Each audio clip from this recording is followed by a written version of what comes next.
Welcome to learn Kannada channel. आज मैं आपको क्लास 8 तिಳಿ कन्नड़ उसमें हारिದ ಹಕ್ಕಿಗಳು उसका क्वेश्चन आंसर बता रही हूँ। पहले ಕೆಳಗಿನ ಪ್ರಶ್ನೆಗಳಿಗೆ ಒಂದು ವಾಕ್ಯದಲ್ಲಿ ಉತ್ತರಿಸಿ. You have to write the answers in one sentence. ಉದ್ಯಾನದ ಗಿಡಗಳು ಏಕೆ ಬೆಳೆದು ನಿಂತಿದ್ದವು? ಉದ್ಯಾನ कहने पार्क का पौधा कैसा था? ಉದ್ಯಾನದ ಗಿಡಗಳು ಹೂ ತುಂಬಿ ಬೆಳೆದು ನಿಂತಿದ್ದವು. ಉದ್ಯಾನದ उसमें पार्क का पौधे में भर भर के फ्लावर था करके.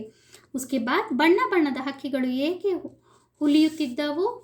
ಬಣ್ಣದ ಹೂಗಳ ಮೇಲೆ ಬಣ್ಣದ ಹಕ್ಕಿಗಳು ಹುಲಿಯುತ್ತಿದ್ದವು. यानी कि कलरफुल बर्ड्स क्यों पार्क में घूम रहे थे?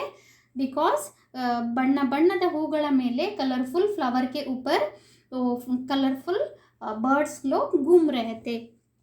ಬಣ್ಣದ ಹಕ್ಕಿಗಳಿಗೆ ಚಿಟಬಿಲ್ಲು ಹೊಡೆದದ್ದು ಏಕೆ? ಕ್ಯೂ ಪಕ್ಷಿयों को उन्होंने मारा? ಬಣ್ಣದ ಹಕ್ಕಿಗಳಿಗೆ ಚಿಟಬಿಲ್ಲೆ ಹೊಡೆದದ್ದು ಮಾಂಸಕ್ಕೆ. उसका मीट खाने के लिए, उसका मांस खाने के लिए लोगों ने उसको मारते हैं.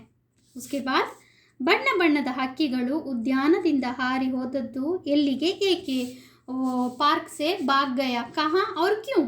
ಬಣ್ಣದ ಹಕ್ಕಿಗಳು ಬೇರೆ ಕಡೆ ಹೂವು ಹಣ್ಣು ಹುಡುಕಿ ಹಾರಿ ಹೋದವು. क्या करते हैं? फ्लावर और फ्रूट्स के लिए दूसरा जगह पे चले जाते हैं. क्योंकि ಮಾಂಸಕ್ಕೆಂದು ಅವುಗಳನ್ನು ಚಿಟಬಿಲ್ಲು ಹೊಡೆದಿದ್ದರಿಂದ ಅವು ಹಾರಿ ಹೋದವು. लोग क्या करते थे? उसके ऊपर पत्थर मारते थे, इसलिए वो भाग गए दूसरे जगह पे. ಹಾರಿ ಹೋದ ಹಕ್ಕಿಗಳ ಸಮಯ ಬಂದರೆ ಏನು ಮಾಡಬಹುದು? ಹಾರಿ ಹೋದ ಹಕ್ಕಿಗಳ ಸಮಯ हमको आया तो हम क्या करेंगे? ಹಾರಿ ಹೋದ ಹಕ್ಕಿಗಳ ಸಮಯ ಬಂದರೆ ತಿರುಗಿ ಬೀಳಬಹುದು. जो पक्षियां हैं जब वो अभी चुपचाप से भाग रहे, जब टाइम आएगा तो वो सारा मिलके अपने को हानि भी पहुंचा सकता है. ಕೆಳಗಿನ ಪ್ರಶ್ನೆಗಳಿಗೆ 3-4 ವಾಕ್ಯದಲ್ಲಿ ಉತ್ತರಿಸಿ. You have to write the answers in 3 to 4 sentence. KRV Bhandari ಅವರು ಹಾರಿದ ಹಕ್ಕಿಗಳು ಕವಿತೆಯ ಮೂಲಕ ಯಾವ ಸಂದೇಶ ನೀಡಿದ್ದಾರೆ? ಕ್ಯಾ ಸಂದೇಶ ದಿಯಾ ಹೈ?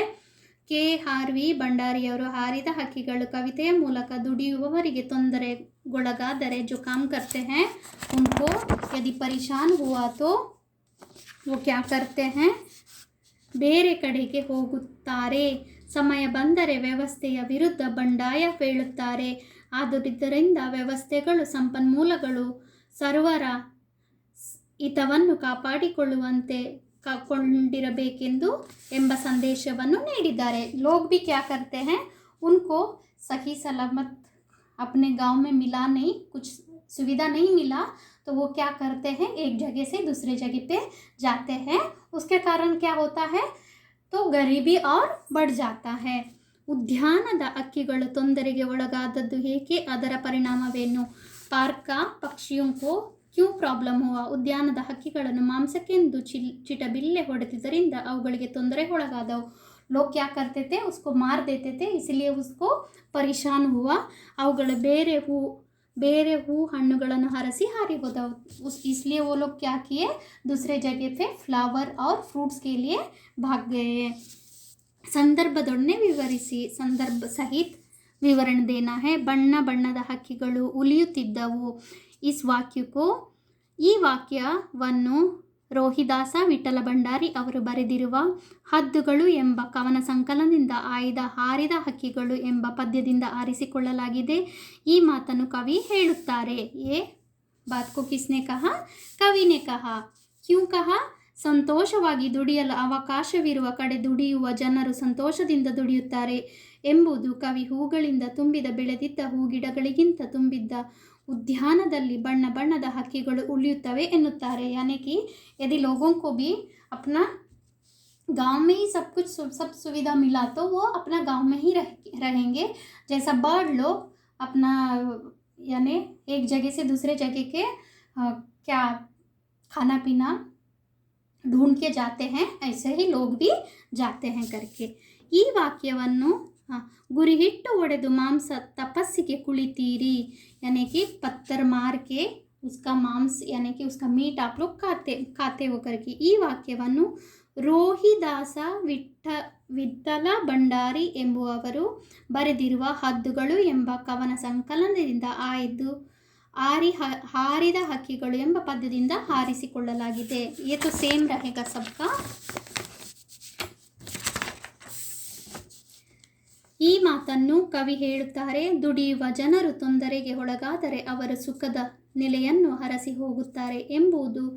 ಆಡುತ್ತಿರುವ ಹಕ್ಕಿಗಳಿಗೆ ಮಾಂಸಕ್ಕೆಂದು ಬಿಲ್ಲು ಹೊಡೆದರೆ ಅವು ಹಣ್ಣುಗಳನ್ನು ಹುಡುಕಿ ಬೇರೆ ಕಡೆ ಹಾರಿ ಹೋಗುತ್ತವೆ. These are the same answer. जो फर्स्ट वाला आंसर है ना वो ही सेकेंड आंसर भी है. समय बंदरे तिरुगी बीಳುತ್ತೇವೆ. जब टाइम आ गया आता है तो हम उनके ऊपर भड़क जाते हैं. क्यों? ಈ ವಾಕ್ಯವನ್ನು ರೋಹಿದಾಸ ವಿಠ್ಠಲ ಭಂಡಾರಿ ಅವರು ಬರೆದಿರುವ ಹದ್ದುಗಳು ಎಂಬ ಕವನ ಸಂಕಲನದಿಂದ ಆಯ್ದ ಹಾರಿದ ಹಕ್ಕಿಗಳು ಎಂಬ ಪದ್ಯದಿಂದ ಆರಿಸಿಕೊಳ್ಳಲಾಗಿದೆ. ಈ ಮಾತನ್ನು ಕವಿ ಹೇಳುತ್ತಾರೆ. ಕವಿನೆ ಕಹ, ದುಡಿಯುವ ವರ್ಗ ತೊಂದರೆಗೆ ಒಳಗಾದರೆ ಸುಖದ ನೆಲೆಯನ್ನು ಹುಡುಕಿ ಬೇರೆ ಕಡೆ ಹೋಗುತ್ತಾರೆ. जो भी हम लोग हैं जहाँ उनको जिस गांव में वो लोग रह रहे हैं वहाँ पे सही सलामत कुछ मिला नहीं तो वो अपना जॉब ढूंढ के दूसरे जगह पे जाते हैं. विनह तिरुगी बरुವುದಿಲ್ಲ, यानी वो वापस आएंगे नहीं. उस गांव छोड़ के दूसरे गांव चले जाते हैं.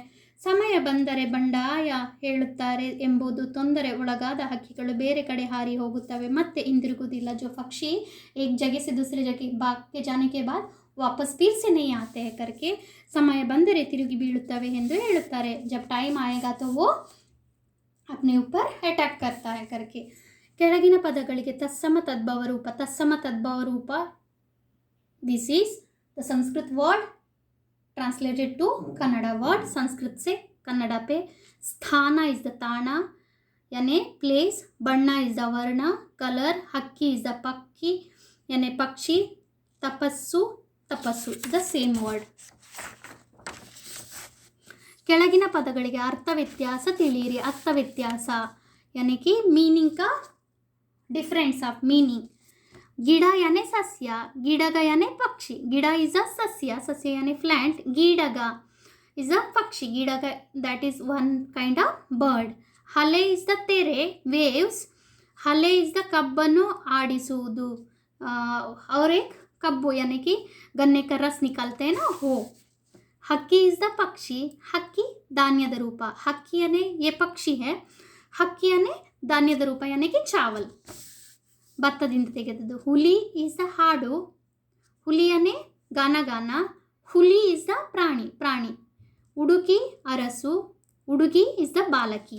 ಹೂವು ಯಾನೆ ಕುಸುಮ. ಹಾವು ಯಾನೆ ಹುರಗ.